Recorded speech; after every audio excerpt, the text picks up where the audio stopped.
मंडळी, तुमच्या देखील मोगऱ्याला सध्या फुलं कमी आली आहेत का? किंवा फुलं पूर्णपणे थांबलेली आहेत का? आणि तुम्हाला वाटते की मोगऱ्याला आता कोणतंही खत द्यावं किंवा मोगऱ्याची आता प्रुनिंग करावी का? किंवा पुढच्या फ्लावरिंगसाठी आत्ता मात्र नेमकं काय करायला हवं? तर आजचा हा व्हिडिओ मात्र तुमच्यासाठी खूप महत्त्वाचा आहे. कारण ऑगस्ट महिना हा मोगऱ्याला फक्त फुलं मिळवण्याचा नाही, तर पुढच्या फ्लावरिंग सीझनसाठी प्लांटला तयार करण्याचा काळ असतो.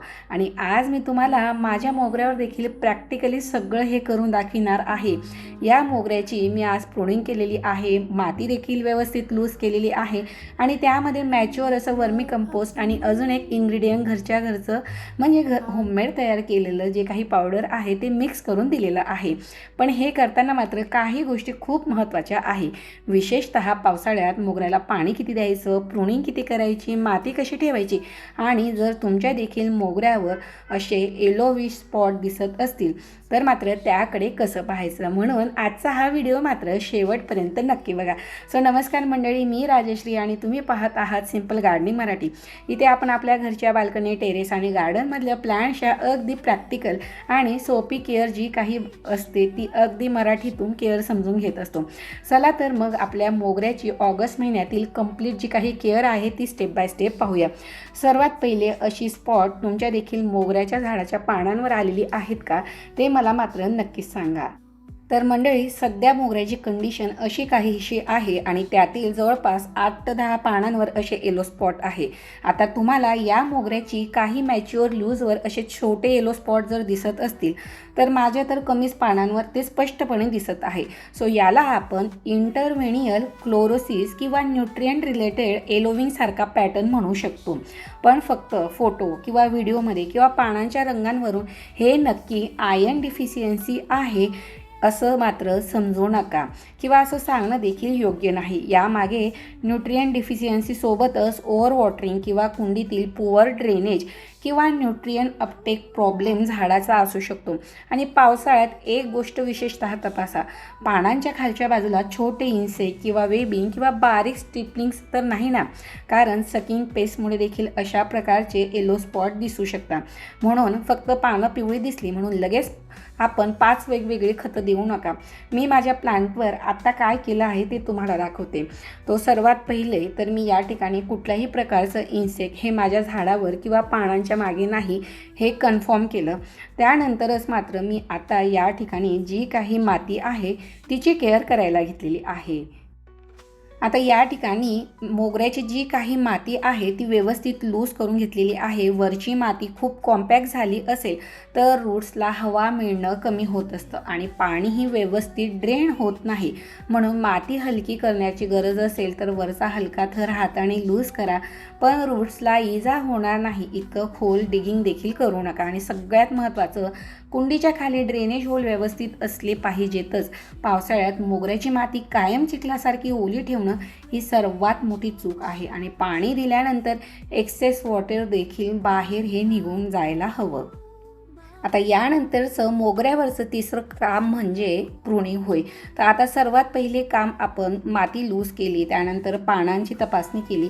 या ठिकाणी एक महत्त्वाची गोष्ट सांगते, मोगऱ्याला फुलं नाही आली म्हणून हार्ड प्रुनिंग मात्र अजिबात करू नका.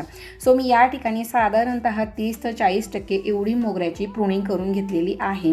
म्हणजे सगळ्या ब्रांचेस या ठिकाणी कापून प्लांट अगदी असा छोटाही केलेला नाही, पण भरपूर अशा ज्या फांद्या होत्या त्यांना काहीही वाढ नव्हती, फक्त पानांचा बंचेसच त्यावर होता आणि न्यू ग्रोथही त्या ठिकाणी मात्र दिसत नव्हती. ज्या ड्राय झालेल्या होत्या, वीक होत्या किंवा खराब झालेल्या ज्या काही ब्रांचेस होत्या तेवढ्या मात्र मी या ठिकाणी काढलेल्या आहे. त्यानंतर ज्या काही अशा लांबच लांब वाढत होत्या, विस्कटलेल्या ब्रांचेस होत्या त्या देखील थोड्या कमी केल्या. पण हेल्दी आणि नवीन फुटवे मी शक्यतो तसेच ठेवलेले होते. आपला उद्देश प्लॅन्टला शॉक देणं नाही, तर आपल्याला त्या प्लॅन्टचा शेप हा थोडा कॉम्पॅक्ट करून घ्यायचा आहे आणि नवीन हेल्दी ब्रांचिंगसाठी त्या ठिकाणी जागा देखील तयार करून घ्यायची आहे. आणि ज्या पानांवर खूपच येलो स्पॉट होते किंवा जी डॅमेज दिसत होती ती पानं देखील मी या ठिकाणी काढून घेतलेली होती, जेणेकरून अशा पानांवर पुन्हा कीटक येतील आणि ती पानांचा रस शोषतील किंवा त्याने पुन्हा आपलं झाड वीक होईल. यासाठी मात्र जो झाडावरचा भार होता एक्स्ट्राचा तेवढा मी कमी करून घेतलेला होता. सो तुम्ही देखील तुमच्या मोगऱ्याच्या झाडावर अशा प्रकारे आता ऑगस्ट महिन्यामध्ये प्रूनिंग करणं मात्र सर्वात महत्त्वाचं आहे. सो मंडळी, अशा प्रकारे या ठिकाणी 30 ते 40% खराब झालेली, कोरडी झालेली जी काही ब्रांचेस आहेत तेवढी आपल्याला काढून घेणं गरजेचं आहे. आणि ज्या ठिकाणाहून आपण कट करतो त्या ठिकाणाहून पुन्हा नवीन 2 ते 3 ब्रांचेस येत असतात. सो या ठिकाणी झाडाची नवीन ग्रोथ होती म्हणून मी त्या ठिकाणी मात्र कट केलेला नव्हता. सो अशा प्रकारे या ठिकाणी आपल्याला आता प्रूनिंग देखील करून घ्यायची आहे. आता यानंतर आजच्या व्हिडिओतील येतो सर्वात इम्पॉर्टंट भाग, ज्या ठिकाणी आपण प्रूनिंग केली, माती लूज केली, पण मात्र आता यानंतर झाडाला फर्टिलायझर काय द्यायचं. तर मी या मोगऱ्यासाठी अतिशय सिंपल सॉलिड असा होममेड मिक्स तयार केलेला आहे, ज्यामध्ये मी 1 मूठ मॅच्युअर असं चांगलं वर्मी कंपोस्ट घेतलेलं आहे. सो या ठिकाणी तुम्ही पाहू शकता, फक्त जी पानं होती, ज्या वीक फांद्या होत्या तेवढ्याच मी कट केलेल्या आहेत. आणि याचा फायदा हा मात्र झाडालाच होणार आहे. झाडाचा भार कमी होतो आणि नवीन ग्रोथसाठी झाड देखील अपडेट होत राहतं. आता या ठिकाणी मी 1 मूठ वर्मी कंपोस्ट घेतलेला आहे, म्हणजे एका कुंडीसाठी 1 ते 1.5 मूठ माझ्या कुंडीच्या हिशोबाने आणि झाडाच्या आकारानुसार मी या ठिकाणी वर्मी कंपोस्ट घेतलेला आहे. सो तुम्ही तुमचं झाड, त्याचा आकार त्यानुसार वर्मी कंपोस्ट घ्या. वर्मी कंपोस्ट हे चांगलं पूर्णपणे मॅच्युअर कुजलेलं असायला हवं. तुम्ही शेणखत देखील घेऊ शकता. आणि त्यामध्ये मी 1 ते 1.5 चमचा बनाना पील पावडर म्हणजे केळी साल पावडर घेतलेली आहे, ज्यामध्ये पोटॅशियम चांगल्या प्रमाणामध्ये असतं.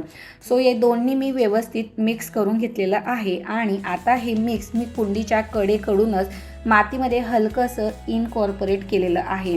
स्टेमला मात्र आपल्याला हे जे काही खत आहे ते अतिशय चिटकून द्यायचं नाही, कारण फर्टिलायझर देताना स्टेमच्या अगदी जवळ फर्टिलायझर ठेवायची गरज नसते. आणि हे दिल्यानंतर पुन्हा लगेच दुसरं फर्टिलायझर देखील द्यायची गरज नाही. आपल्याला प्लॅन्टला ओव्हरफीड करायचं नाही. आता आपला उद्देश फक्त हेल्दी ग्रोथला सपोर्ट करणं आहे. जवळपास हे दोन्ही मोगरे माझे मला आठवतं 4 ते 5 वर्ष अशी जुने आहेत. यांची मी भरभरून अशी लांबच लांब वाढही करत नाही, पण सीझन आल्यावर मात्र तुम्ही पहिल्या व्हिडिओतल्या क्लिप पाहिल्या असतील की भरभरून अशी फुलं यांना येत असतात. अगदी जून महिन्याच्या एंडिंगपर्यंत मात्र यांना फुलं येत होती. सो मंडळी, आता तुम्ही म्हणणार की या ठिकाणी तुम्ही एप्सम साल्ट का नाही दिलं, कारण मोगऱ्यावर फक्त 5 ते 7च पानं जी होती मॅच्युअर होती आणि त्यावर येलो स्पॉट होता. बरीच लोक पानं पिवळी झाली म्हणून लगेच एप्सम साल्ट वापरत होता. म्हणजेच झाडाची पानं पिवळी झाली की त्यामागे मॅग्नेशियमची डिफिशियन्सी आहे असं आपल्याला निश्चित म्हणता येत नाही. एप्सम साल्ट म्हणजेच काय, तर ते मॅग्नेशियम सल्फेट असतं, ज्यातून मॅग्नेशियमची डिफिशियन्सी असेल तर त्याचा त्या ठिकाणी उपयोग होऊ शकतो.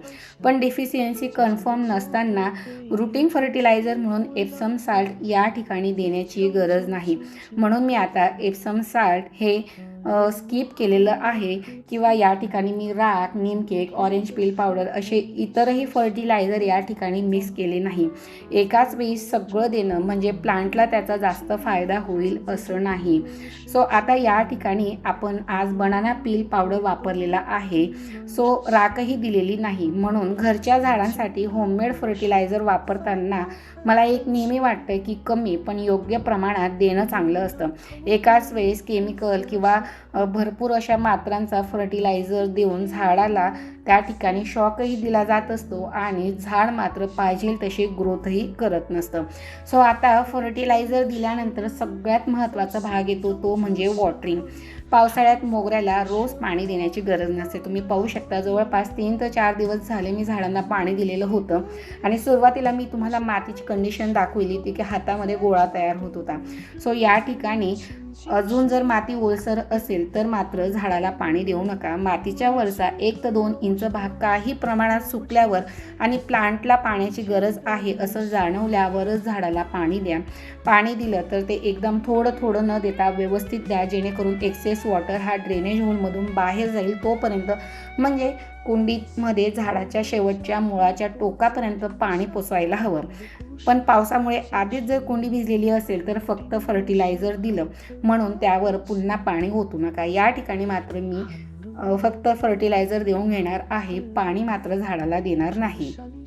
आता मंडळी, यानंतरचा पुढचा महिनाभर आपल्याला काय करायचं, म्हणजे पुढचे 30 दिवस काय. तर आता आपण प्रूनिंग केली, मातीची केअर केली, फर्टिलायझर दिलं, सगळं करून झालं. मग आता पुढे काय, तर आता पुढचे काही दिवस प्लांटला फक्त आपल्याला ऑब्झर्व करायचं आहे की नवीन फुटवे कुठे येत आहेत का, नवीन पानं हेल्दी येत आहेत का, येलो स्पॉटचं प्रमाण वाढलेलं आहे का, किंवा यावर काही पेस्ट कीड दिसत आहे का, माती तर लवकर सुकते का, हे सगळं बघा. आणि सगळ्यात महत्त्वाचं म्हणजे दर 2 दिवसांनी झाडाला फर्टिलायझर देऊ नका. आज आपण फीडिंग केली आहे त्यामुळे प्लांटला न्यूट्रिशन वापरायला वेळ द्या. नवीन हेल्दी ग्रोथ आली तर समजा की प्लांट हे योग्य दिशेने जात आहे. आणि आता कदाचित तुम्हाला वाटेल की मला फुलं कधी मिळतील, तर मोगऱ्याला फुलं मिळवण्यासाठी फक्त फर्टिलायझर पुरेसं नसतं, तर प्लांटची ओव्हरऑल हेल्थ महत्त्वाची असते. त्यासाठी आपण आवश्यक त्या गोष्टी आणि आवश्यक त्या सगळी कामं एकत्रितपणे तयार केलेली आहे, जेणेकरून हेल्दी न्यू ग्रोथ ही पुढच्या फ्लावरिंगसाठी खूप महत्त्वाची आहे. म्हणून फुलं आली नाहीत म्हणून प्लांटला सतत फर्टिलायझर देण्यापेक्षा प्लांट हे हेल्दी बनवण्यावर फोकस करा. आणि मंडळी, तुमच्या मोगऱ्याची सध्याची कंडिशन कशी आहे, त्याला फुलं येत नाहीत का, त्याची देखील पानं पिवळी आहेत का, पानांवर स्पॉट आहेत किंवा नवीन फुटवेस नाहीत का, मला कमेंटमध्ये मात्र तुमच्या मोगऱ्याचा प्रॉब्लेम नक्की सांगा. आणि जर तुमच्याकडेही मोगरा असेल आणि तुम्ही ऑगस्टमध्ये त्याची केअर करणार असाल तर मात्र हा व्हिडिओ सेव्ह करून ठेवा आणि तुमच्या गार्डनिंग करणाऱ्या मित्रमैत्रिणींना मात्र नक्की शेअर करा. व्हिडिओ हेल्पफुल वाटला असेल तर लाईक करा. सिंपल गार्डनिंग मराठीवर अशाच प्रॅक्टिकल आणि घरच्या घरी करता येणाऱ्या गार्डनिंग टिप्स मिळत राहणार आहेत, म्हणून चॅनलला सबस्क्राईब करा आणि बेल आयकॉन प्रेस करा, जेणेकरून पुढचा गार्डनिंग व्हिडिओ तुमच्याकडून मिस होणार नाही. पुन्हा भेटूया एका नवीन प्लांट केअर व्हिडिओमध्ये. तोपर्यंत मात्र झाडांची काळजी घ्या, हिरवळ पसरत राहा. Happy gardening.